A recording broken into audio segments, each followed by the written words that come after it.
There's no need to fear. Underdog is here. Time again for the Underdog Show, starring that champion of champions, Underdog. Not a bird, not a plane, not even a frog. Just little old me, Underdog. There's MC and his buddy Julie, gophers on the run. The stories of McBride outrageous, no one could be more courageous. Underdog!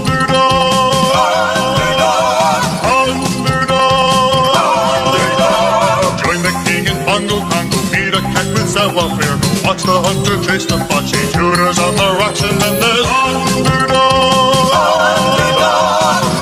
Underdog. Speed of lightning, roar of thunder, fighting all who rob and plunder.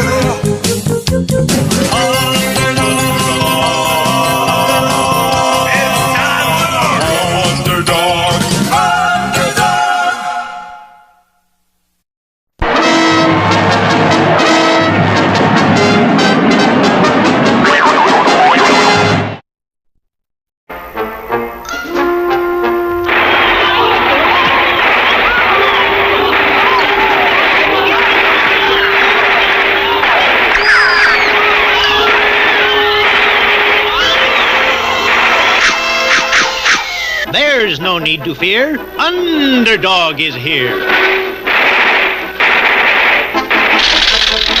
Come on, let's scram. These bullets don't hurt him.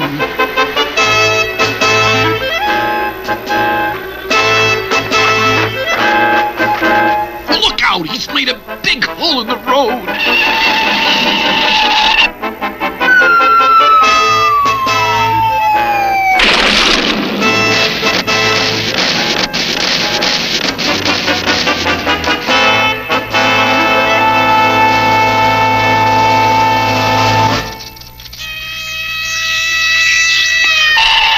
All right, men, you can take them away.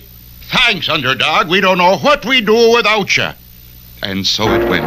The endless battle between Underdog and Riff Raff, public enemy number one.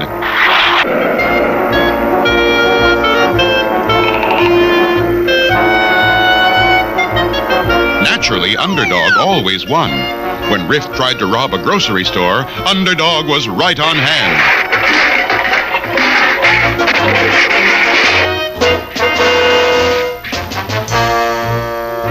When Riff attempted to rob an ice cream truck,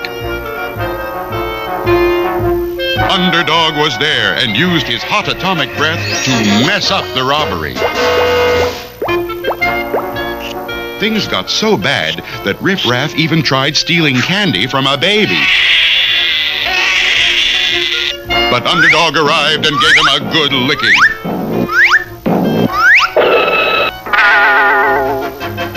Until at last, Riff Raff went from public enemy number one to public enemy number 5,280, and everyone laughed at him. So Riff stayed home and sulked and watched television. And the biggest news of the day is the large shipment of gold that will be taken across the country by railroad. It is the greatest amount of gold ever shipped, and it is so valuable that the government has asked Underdog to guard it on its journey. That's it! This is my big chance to get back to being number one crook. I'll grab the gold. All right, you guys, this is a big job, the biggest. I want ideas on how to get Underdog off of the train so we can get the gold. I know, boss. Why don't we grease his feet, and then when the train goes uphill, he'll slide off the back. Neat, huh? Rejected.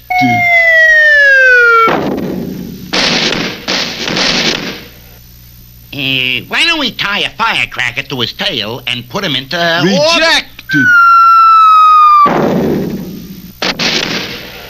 Why don't we put dark glasses on him? Then he'll think it's night and go to sleep and... Rejected. Idea. We grab Sweet Polly, put her in a balloon, see, and send her up in the air. She hollers, help, help, and like that. So? Here's the beauty part. We put up about 100 other balloons, each with a record player, and a record of Sweet Polly shouting help. Under will be so confused, it'll take him hours to find the real Polly, and meantime, we can put the bite on the gold. Sensational! Ollie, ollie, and free! Now, here is the plan. Will the plan work? Will Underdog stay at his post and thereby lose Sweet Polly? Or will he rescue Sweet Polly and leave the gold to Riff Raff? There's excitement ahead in our next episode.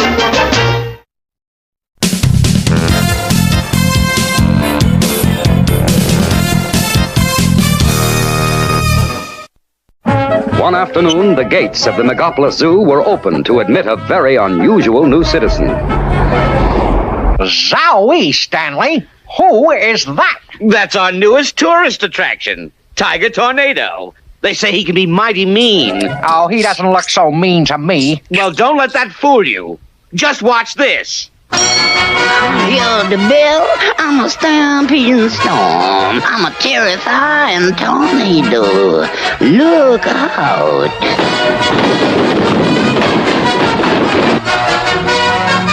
You see, whenever he hears the bell, he starts fighting. Now, I'm warning you, Tennessee, stay away from Tiger Tornado. Huh. Telling me, Tennessee, to stay away. Ridiculous. I'd better go talk with this Tiger Tornado and tell him who's boss around here. You're Tiger Tornado, right? That's me, all right. Well, for your information, I am Tennessee Tuxedo. You see, I'm in charge around here, and I want you to understand... Hey, that's a pretty good punch you got, Tiger. That's right, all right. What's it to y'all? Take it easy. I happen to beat your bow at jump, and you and me can help each other. I bet you'd like to have all the others in the zoo waiting on your hand and foot, right? That's right, all right. Oh, I could use a little waiting on. I'm a tired tiger. Okay. With your muscles and my brains, we can take over the zoo from Tennessee Tuxedo. Listen. See those marbles, Tiger? Well, one of the first rules of safety is never leave marbles lying around, right? That's right, all right. So, us bad guys don't follow the rules. Now, all we do is wait at the bottom of the stairs. Come on. I'll do the bongo congo.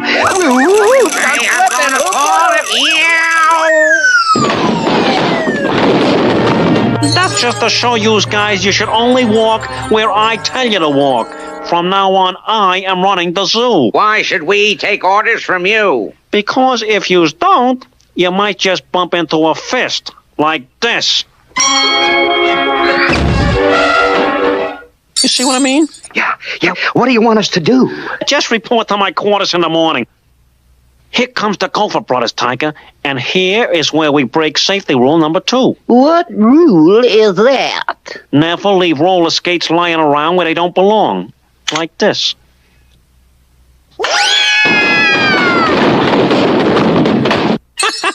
That was quite a ride, boys. If you don't want to go for another one, just remember that from now on, I am the boss of the zoo. You can't bully us, Jerboa. We aren't scared of you. Oh, no? Well, maybe you're scared of a tornado, like this one. Just report to my quarters in the morning, boys, and I'll give you your orders for the day. Now, we break safety rule number 3 by leaving these rakes out here instead of in the tool house where they belong. Who's that coming now, Jerboa? That is Alphonse the giraffe and Peanuts the elephant. And they are in for a little surprise. Well, now, fellas, what do you mean by walking on my rake?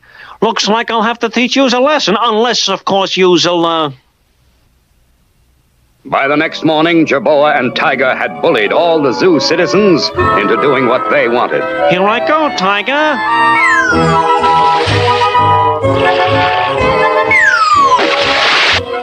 Oh, this is the life, huh, Tiger? Hey, Yak, you and Baldy cook up some more of those pancakes. got peanuts. Get some fresh water in this pool to go for us, Doug. Hop to it, you guys. Hop to it on the ball. Look at that, Chumley. Everybody waiting on those two, hand and foot, all because they're afraid of Tiger Tornado.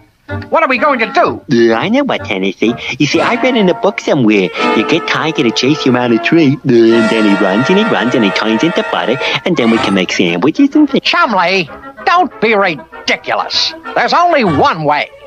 Someone Tiger's size has got to stand up to him. And that's you. Me? You. But gee, Tennessee, you see, I'm not feeling too well. And Tiger, he's going to give you the thrashing you deserve. Oh, you all do it, Jabor.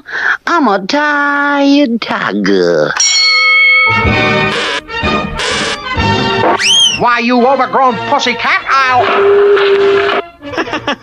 These two are always trying to get out of the zoo, Tiger.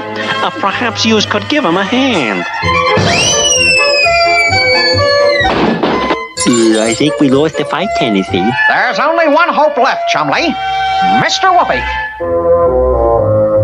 So, this Tiger Tornado is beating up everyone, eh? Well, now, that is a story with a real punch. What you need is some special protection to even up the battle. Protection? A suit of armor, my boy. Let me show you on the three-dimensional blackboard. Men probably got the idea of armor from animals like the turtle or armadillo, who carry their armor with them. You see that, Chumley? Animals had the idea first. Oh, yes. Well, the first piece of armor for men was the shield. But soon the ancient warriors were not satisfied with just a shield. They wanted more protection. Zowie! That's probably what would happen to us with Tiger Tornado. Exactly, my boy. That's why the warriors developed armor which would cover their whole body. On their heads, they wore helmets. On their upper body, they wore cuirasses. And on their legs, they wore greaves. But how could they see what they were doing with those helmets on? Well, there was a visor which opened and closed. And even when the visor was closed, there were small openings in it so that the warrior could see and get air. Oh, yes. Actually, with the visors closed, two warriors meeting couldn't tell whether they were friends or enemies. So they had to raise their visors to see. And that, my boy, is where the soldier's salute of today actually got started. Very interesting, Mr. Whoopi. But why did soldiers stop wearing suits of armor? Because of the invention of gunpowder, my boy, armor was fine against arrows, or spears, or swords, but not against bullets. I get it. But Tiger Tornado won't have any gun. So a suit of armor will be the perfect thing when Chumley fights him again. Again? And I just happen to have a suit of armor that should fit Chumley perfectly. And so it was that a short while later, back in the Megapolis Zoo... Hey, what are you guys doing back in the zoo, Tennessee? All right, men. You can stop slaving for these two. They won't bother you anymore. What do you say you knock it off? I mean, otherwise I might have to ring the bell. They're just a couple of phonies, man. Follow me out of here. Okay, wise guy, you asked for it. Get him, Tiger. I hear the bell. I'm a hit 'em hard hurricane. I'm a terrifying tornado. Look out. Chumley! Yow! Why you... Yow! Beautiful, Chumley. And now it's Jerboa's turn. Oh, hold on, wait. Please, don't do it. Don't do it. I'll be good. I promise you. I promise yous. Well, Chumley, that should take care of those bullies. Jerboa jumped, ran like a rabbit. Yeah, look at Tiger Tornado. Yes, it looks like Tiger's going to get a real chance to cool off.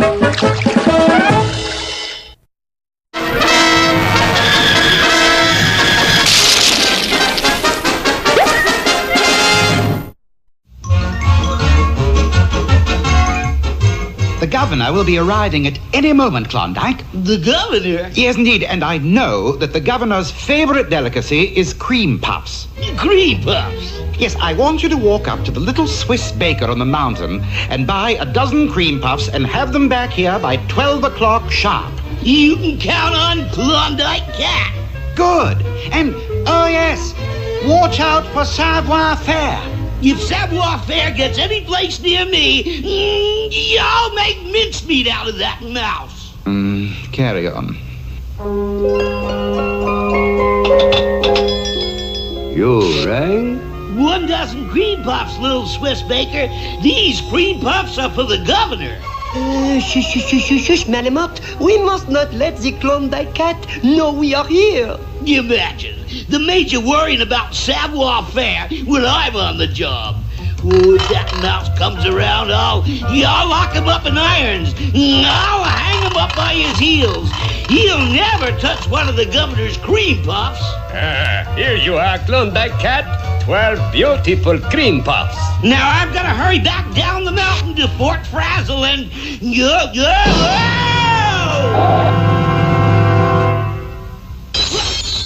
What happened? Savoir-faire is everywhere. I'll make mincemeat out of you, mouse.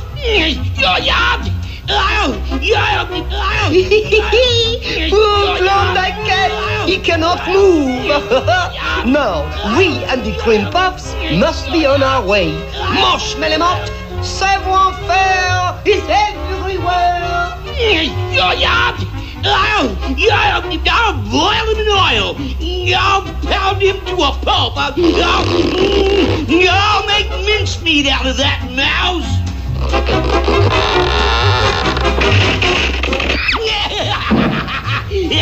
Here I come, savoir-faire.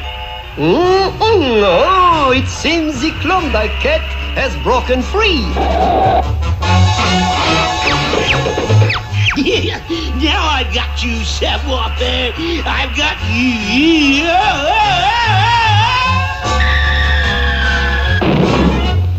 Yeah. Somebody get me down. Now, prepare, Monsieur Klondike. You catch the end of the rope, and the wench machine will pull you down. Okay, toss away. I got it. And so we turn on the wench.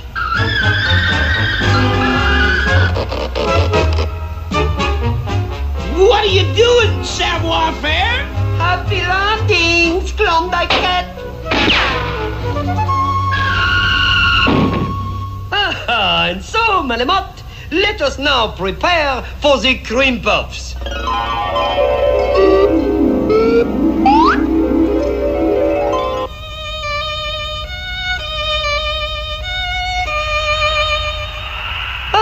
And so, Malamute, the first taste.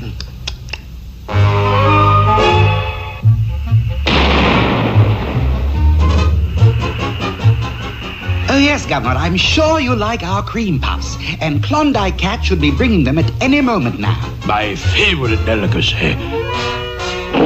These are especially good cream puffs, Governor, baked by a little Swiss baker on the mountain. I can hardly wait. Aha! I think I hear Klondike Cat coming now. I say, he's not much of a waiter, is he? Well, now that you mention it, no. But he is the world's greatest mouse trapper. Klondike Cat always gets his mouse. Underdog had agreed to guard a huge shipment of gold being sent across the country. As the train zoomed along, little did our hero realize that at that very moment, far away, strange events were taking place. A moving van pulled up in front of Sweet Polly's house, and 2 of Riff Raff's men got out.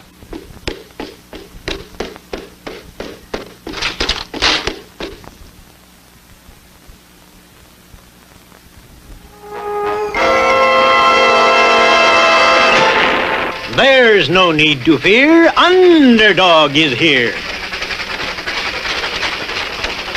Help! Help! Oh, help! Underdog! Help! That's right, Miss Polly. You just holler your head off real loud so as Underdog can hear you. You mean you want Underdog to come? Sure. See, every one of these balloons has a record of your voice hollering help. We're gonna send you and them all up in the air at once. It'll take Underdog hours to find the right balloon, and in the meantime, we'll have robbed the gold train, and I'll be public enemy #1 again. Everything's set, boss. Okay, let's go. So long, Miss Polly. Help! Help! Help! Okay, let the record players go.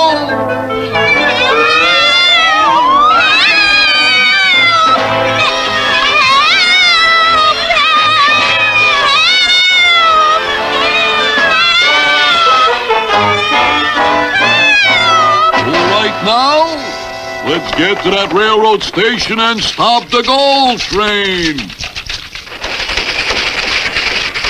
Hark, hark, I hear a scream. Sweet Polly's in trouble, it would seem. Underdog, without a moment's hesitation, decided that Sweet Polly's life was worth more than all the gold in the world. And...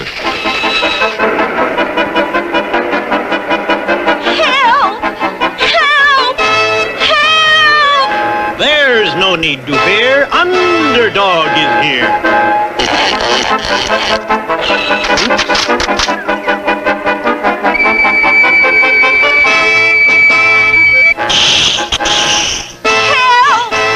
Help! Help! Help! Help! I've been tricked, there is no doubt. But hark, I hear another shout. Meanwhile, at a remote station along the railroad, Riff Raff and his men had the station master at their mercy. All right, old man. When's that trainload of gold supposed to come by here? In about 6 minutes. And if I don't pull that switch, it's going to crash right into old 97, which is coming the other way. Oh, no, you don't. Nobody pulls that switch. I want him to crash. Then we get all the gold. Har, har, har, har, har. Yeah? Well, Underdog is guarding that gold. I got a feeling Underdog is busy with other things right now. Hey, boys? And Riff was so right. Underdog was busy, rocketing all over the sky, searching for Sweet Polly. Help! Help! Help!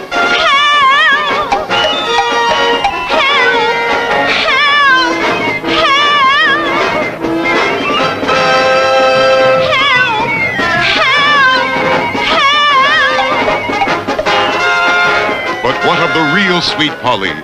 She was now in real trouble. Her balloon had sprung a leak. And she was plummeting to earth at a terrifying rate. Help! Help! Underdog! Help! Will Underdog get there in time? And if he does, can he get back to the gold train in time? There's plenty of excitement ahead.